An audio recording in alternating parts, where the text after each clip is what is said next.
Chapter 2. Lunatics Need Not Explain. "You can't trust them," Maramarho warned in a whispering voice as her eyeballs scanned the dining room. Farika looked up from her dismal tuna fish sandwich and gazed around the room, wondering who Maramarho was referring to.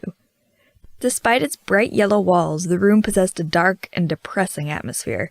About 24 patients belonging to various ages, genders, and races sat at old metal tables that had been arranged into 4 long rows. Some consumed their meals in silence, while some chatted with others, discussing all matters of things, ranging from the latest psychotropic drugs to Julie Nixon Eisenhower's ovarian cyst. At one table, a smiling woman sat rocking an invisible baby, while at another, a man was busy having a conversation with his plastic pepper shaker. Farika could overhear him telling it the directions to the Statue of Liberty. Every now and then his voice was drowned out by the sound of an elderly lady with no teeth who was mumbling something to herself, and the intermittent bursts of wild laughter from a lazy-eyed, crotch-rubbing man who sat alone at a table the next row over. Farika looked across the table at Maramarho. "Whom exactly are you talking about?" she asked curiously. "Shh! They'll hear you," Maramarho snapped. She took another look around the dining room to make sure nobody was listening. When she felt it was safe to answer, she replied, "Dr. I and that creepy Nurse Mars bitch, that's who. He's the head perv in this can of mixed nuts and she's his devoted concubine. Whatever you do, Farika, take care not to get on her bad side. She's bad news." "Bad news?" asked Farika. "What do you mean?" "What I mean is, she likes to inflict pain on her victims. It gets her off big time. There's a rumor going around that she has a torture chamber downstairs in the basement where she carries out all kinds of sadistic acts and psychotronic mind control experiments, like the Nazis did back in the 1940s. And while Psycho Mars is busy getting her kicks, Dr. I observes all the lurid action and jots down notes in that little blue book that he always carries around with him." Farika secretly hoped that Maramarho was either pulling her leg or spouting delusions. The possibility that her roommate's story carried with it any grains of truth was a frightening thought that caused goosebumps to spring up on her arms. She was about to ask her friend about her doctor's little blue book when a grinning, straggly-haired woman with frighteningly dark circles underneath her eyes and a food tray in her bony hands approached the table and asked Farika if she could sit down next to her. An expression of rage instantaneously erupted on Maramarho's face. "Shove off, bitch!" she growled with a mouthful of food. "The lady and I are in the middle of a private conversation. Go sit your moldy ass down somewhere else." "Screw you, pot-bellied pig," hissed the straggly-haired woman in a scratchy-sounding voice. "Who lit the string on your tampon?" She reluctantly took a chair at a nearby table where she sat with her eyes firmly fixed upon Farika. She then gave her a wink and proceeded to tongue her tuna fish sandwich in a rather lewd manner. "Who is that strange woman?" Farika asked Maramarho in a hushed voice. "She's no one you want to be hanging around with, trust me," replied Maramarho. "She used to be a well-known beautician. Her mind snapped after some creep raped her, and then she went on a psychotic murder rampage at a beauty parlor, stabbing everyone to death with a rat-tail comb. It was a real bloodbath. And then they sent her here." Gazing at the obscenely gesturing woman from out of the corner of her eye, Farika gasped, "Oh, how horrible!" With a disgusted sigh, she put down her sandwich, which tasted less appealing with each and every nibble that she forced herself to take. The man conversing with his plastic pepper shaker suddenly grabbed hold of it and began dashing it angrily against the top of his table while shouting at it. "You bastard! I've already explained to you 3 fucking times which subway train you take to get to the South Ferry Station. Don't ask me to explain it to you again!" The dining room went silent for a few seconds, and then, from the table next to the one that Farika and Maramarho were sitting at, a Puerto Rican woman with glazed eyes and a pink quilted housecoat blurted out, "It's such a joy to be insane. Lunatics need not explain." She repeated the rhyme again and again, and then one by one the other patients in the dining room began chanting it along with her, and banging their metal trays against their metal tables in rhythm to it. "It's such a joy to be insane. Lunatics need not explain. It's such a joy to be insane. Lunatics need not explain. It's such a joy to be insane. Lunatics need not explain." Using his chair as a step stool, the man with the plastic pepper shaker climbed up onto the top of his table and began disrobing, tossing his clothes into the air with wild abandon. Within a matter of seconds, he was completely naked. He then latched onto his long, drooping penis with his hand and waved it wildly in Farika's direction, while maniacally screaming out Abraham Lincoln's Gettysburg Address at the top of his lungs. His face then took on a strange reddish tint, which rapidly advanced into an intense shade of crimson. His eyes bugged, veins in his neck and forehead bulged and pulsated.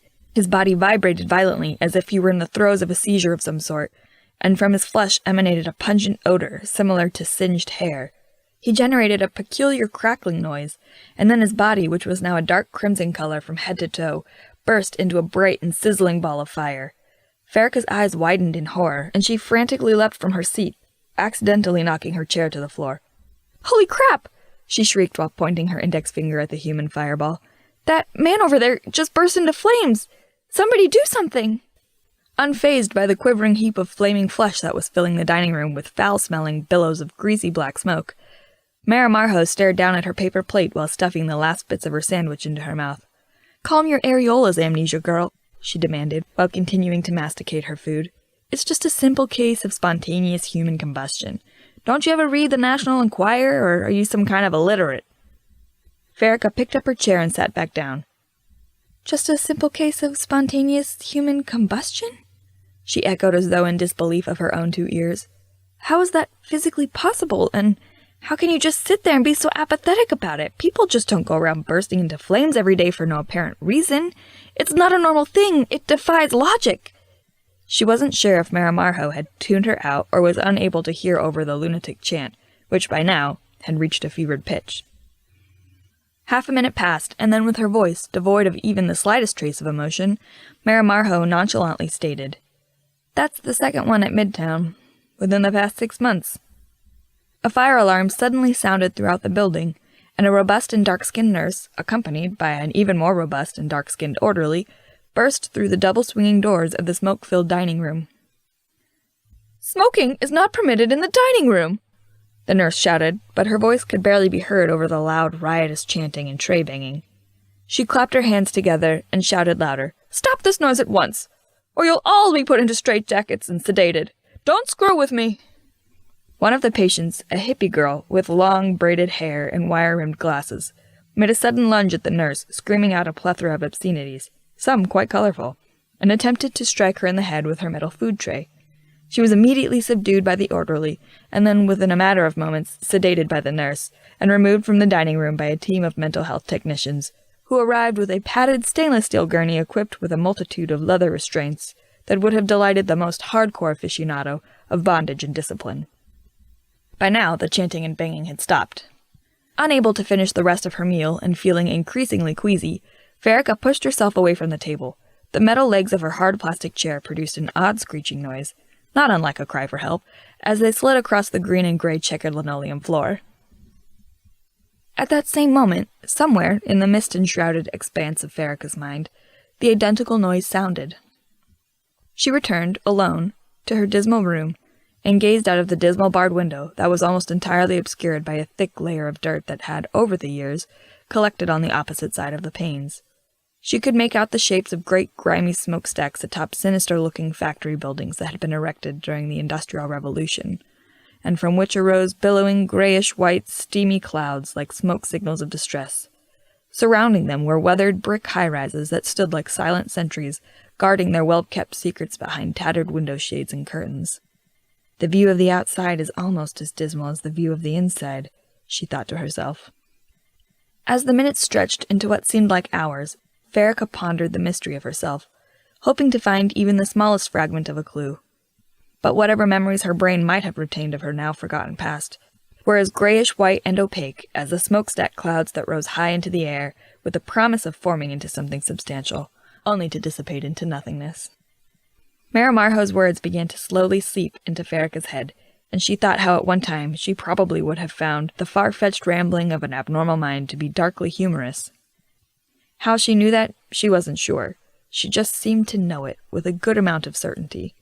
However, all the things Maramarho had told her about strange psychotronic experiments and mind control did not leave her with even the slightest urge to laugh. Instead, they filled her with a sense of dread. The sound of white rubber-soled shoes echoed in the seemingly endless hall outside of Farika's room, and grew louder with each step until they reached her door, and then took on the solid form of a raven-haired middle-aged woman who possessed pale skin and cadaverous eyes. She was dressed in all white with a black metal name tag, that was pinned to her clinical-looking uniform just above her left breast. It identified her as Nurse Mars. Farika instantly recognized her as the nurse who had zapped Mr. Hiroshima with the cattle prod earlier in the day. "And how are we feeling today?" came a voice from between the nurse's dark red lips. "I want to go home," Farika whimpered in a frightened, almost childlike little voice. "And where is home?" asked Nurse Mars. "I don't know," Farika replied, her voice filled with despair. "I don't know." The sound of her own words unleashed an uncontrollable trickle of tears from her eyes, and she wept in front of the white uniform with the black name tag. Nurse Mars produced a hypodermic syringe and a small glass bottle that held a clear liquid, and as she proceeded to prepare for the giving of an injection, she grimly stated, "Well, until you are once again in full possession of your memory, I'm afraid this mental health facility will have to be your home. But don't despair. It's the finest one in all of New York City, and you'll get plenty of tender loving care here." Her lips then formed into a chilling grin, and she held up the filled syringe. Her thumb was positioned on its plunger. "This will help you sleep," she said. "The doctor ordered it especially for you. And maybe, just maybe, when you wake up, you'll find that your amnesia has resolved itself." With a quick sting, she injected the mysterious substance that the doctor had ordered into Farika's arm, reminded her that she had a group therapy session in the morning, and then, with her mission accomplished, she departed the room, turning once again into nothing but the sound of white rubber-soled shoes that echoed down the endless hall until they faded into the distant, distorted jumble of voices, moaning, ringing bells, and shutting doors. Farika stared up at the dingy ceiling, and her eyes focused on a long, crooked crack that ran through the plaster. As she grew drowsy, she wondered how many other patients before her had stared up at that same crack, perhaps wondering the same thing. Where were all of those people now, and what had become of them? Were some of them cured? Had some died? Were they still patients, perhaps confined to some padded room in the asylum where the doctors lock away the incurable, so they needn't be reminded of their failures as healers? Or maybe, just maybe, they had vanished in the middle of the night. As a tear welled up in Farika's left eye, the crack on the ceiling appeared to quiver for a moment, and then stopped. Farika stared up at it, greatly curious. She felt puzzled, but was quite sure that she had observed it move, albeit ever so slightly. And then, to her astonishment, it began to move once again, only this time it was wriggling in a constant serpentine fashion. Its strange, snake-like movements soon took on the appearance of a sidewinder, and Farika rubbed her eyes in disbelief. "This can't be possible," she thought. "Am I having a dream?" The crack then widened in one spot, and from it emerged a buzzing black housefly, which flew down and landed on the wall in front of Farika. It proceeded to rapidly increase in size until it was as large as a vulture. Farika was mesmerized by this peculiar winged creature, and was unable to take her eyes from it. It then began to speak as a human being does, but in an uncanny, buzzing voice. And it said, "Hello, Farika." "Who are you?" Farika asked the enormous fly, her voice growing weak and raspy as the mysterious injection slowly propelled her mind into a spaced-out stupor. "What are you?" "They call me the Superfly, baby." "Are you real?" "I'm as real as you are," replied the fly. "But the reality doesn't impress me one bit, baby, so don't go getting yourself all hung up on it. It's merely a persistent illusion. Just ask Albert Einstein." "I don't understand," said Farika. "Of course you don't. Life can only be understood when viewed backwards," the fly philosophized. "In time, you will come to learn that understanding what things mean is not nearly as important as understanding what things don't mean. Dig what I'm saying? You will also find out for yourself that to understand is to suffer. That's the hardest lesson of them all. But I fear you'll be learning it sooner rather than later." "You're speaking in riddles," complained Farika, sounding slightly annoyed. "I'm not sure I can believe anything you tell me."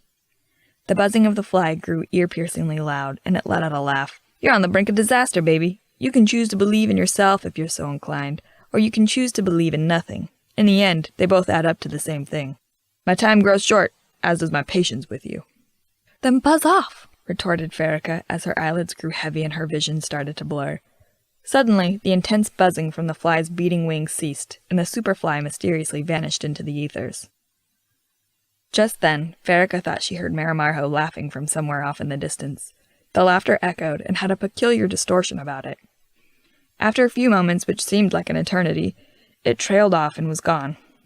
"It's a joy to be insane," Farika whispered to herself.